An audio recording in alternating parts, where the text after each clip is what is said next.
हाँ, नर्मदा काव्य मंच से गुरु के नवगीत श्रृंखला की अंतिम कड़ी, यानी अंतिम कड़ी तो विशेष इसलिए नहीं कह सकते कि आगे मैं और भी जो आप्रकाशित नवगीत सुनाऊंगा, पर इस कृति में जो 66 नवगीत थे, तो आज का जो 66वां नवगीत हो, ये एक इस पुस्तक की अंतिम कड़ी का गीत कह सकते हैं आप। तो वो देखिए, इसका शीर्षक क्या है वो बताता हूँ मैं आपको।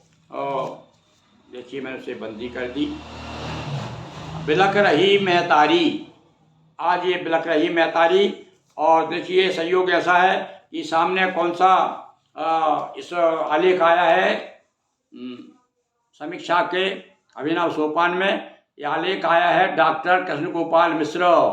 हाँ भाई, ये वर्तमान के बहुत बड़े विद्वान, हमारे नगर के लिए तो बड़े गौरव का विषय है हमारे कि ऐसे ऐसे विद्वान इस नगरी में भगवती नर्मदा की कृपा से यहाँ उनका आना हुआ है। बहुत पहले वो सिवनी मालवा में प्रोफेसर थे, और उसके बाद में जब नर्मदापुर में आए तब से वो नर्मदापुर के ही हो गए, बल्कि थोड़े समय में ही उन्होंने यहीं अपना निवास स्थान भी बना लिया है, इसलिए भी और हमारे लिए बड़े गौरव का विषय है। तो मैं डॉक्टर कृष्ण गोपाल मिश्र ने भी मेरे साहित्य पर बहुत लिखा, जिस प्रकार से डॉक्टर सत्यनारायण खरे और डॉक्टर पशुपतिनाथ उपाध्याय और डॉक्टर कृष्ण गोपाल मिश्र, इन तीनों त्रिवेणी ने, तीनों विद्वानों ने मुझे साहित्य जगत में बहुत चर्चित कर दिया है। मैं आजीवन इनका ऋणी रहूँगा। और अभी भी जब भी हम उनके पास अपनी रचनाएं लेकर के पहुँचते हैं, और बराबर अभी विष्णु पुराण, मेरा संक्षिप्त विष्णु पुराण प्रकाशित हुआ, और जब मैं उनके पास में कॉलेज में पहुँचा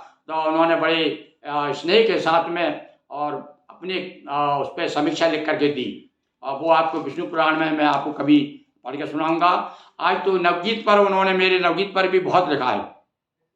देखिए वो क्या कहते हैं डॉक्टर कृष्ण गोपाल मिश्र। थोड़ा सा लगभग 2 पृष्ठ का आलेख है उनका, तो मैं थोड़े अंश सुनाऊंगा आपको, क्योंकि ज़्यादा समय भी आपके पास तो नहीं है और मेरे पास भी नहीं है। आज का अंतिम ये इस कृति का मुझे नर्मदा कहो, ये कृति के 66 नवगीत मैं 66 दिन से आपको सुना रहा हूँ, और आज 66वां दिन है। और आज सुनिए आप डॉक्टर कृष्ण गोपाल मिश्र के उद्गार। ये क्या कहते हैं। श्री गिरिमोहन गुरु छठे दशक के उपरांत रचित काव्य साहित्य के सशक्त हस्ताक्षर हैं, ये उनकी मानता है। मैं बहुत आभारी उनका कि वो सशक्त हस्ताक्षर मुझे मानते हैं, जबकि मुझे अपने सशक्तिकरण के विषय में भली बात मालूम है कि मैं कितना सशक्त हूँ।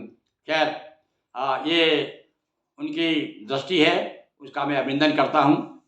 श्री गिरिमोहन गुरु छठे दशक के उपरांत रचित काव्य साहित्य के सशक्त हस्ताक्षर हैं। नई कविता की सपाट बयानी एवं नीरसता के रेगिस्तान में उन्होंने छंद लयबद्ध गीतात्मकता का आश्रय लेकर सरसता का अनुसंधान किया है। Doctor Anantram Mishra, doctor Ganesh Dutt Saraswat, doctor Urmilesh, doctor Shambhunath Singh, doctor Dayakrishna Vijayvargiya, doctor Devendra Sharma Indra, Padmashri Gopal Das Neeraj आदि सुविख्यात गीतकारों, गीत समीक्षकों ने उनके गीत सृजन की सराहना की है और उसे साहित्यिक दृष्टि से महत्वपूर्ण पाया है।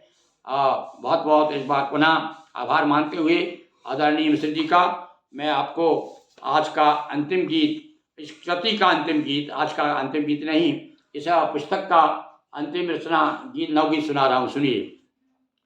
खड़ी रभाती गाय द्वार पर बछड़ा दिखा नहीं, खड़ी रभाती गाय द्वार पर बछड़ा दिखा नहीं, घर घर फैला रोग चिकित्सा राम भरोसे भारी, और दूध नहीं मिलता बच्चों को बिलख रही महतारी। फिर से सुनिए इन पंक्तियों को कि घर घर फैला रोग चिकित्सा राम भरोसे भारी, और दूध नहीं मिलता बच्चों को बिलख रही महतारी, और भोजन भी भरपेट भाग में इनके लिखा नहीं, खड़ी रवाती गाय द्वार पर बछड़ा दिखा नहीं। और अंतिम पंक्तियां देखिए कि हाड़ फोड़ मेहनत के बदले रूखी सूखी पाते, हाड़ फोड़ मेहनत के बदले रूखी सूखी पाते, और फटे चीथड़े कपड़े लत्ते पहने दिवस बिताते है। आज भी स्थिति है। वैसे तो बहुत प्रगति हुई है, इसमें दो मत नहीं है, पर आज भी हम जब दृष्टि डालते हैं तो ऐसे दृश्य हमें नजर आते हैं।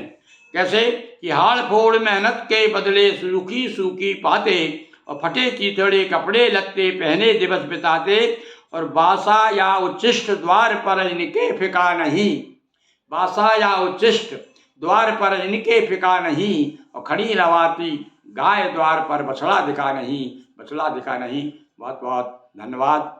और इस कृति के बारे में फिर से एक बार बता दूं, यह मेरा नवगीत संग्रह बहुत पूर्व में प्रकाशित हुआ है। इसमें 66 नवगीत हैं, और इसकी सारे देश में 66 का लगभग शताधिक लोगों द्वारा प्रशंसा प्राप्त है।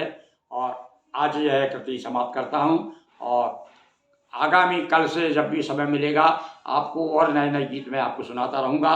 और अभी मेरे नवगीतों का ही श्रृंखला चलेगी, उसके बाद में फिर मैं गज़लों की ओर लौटूँगा।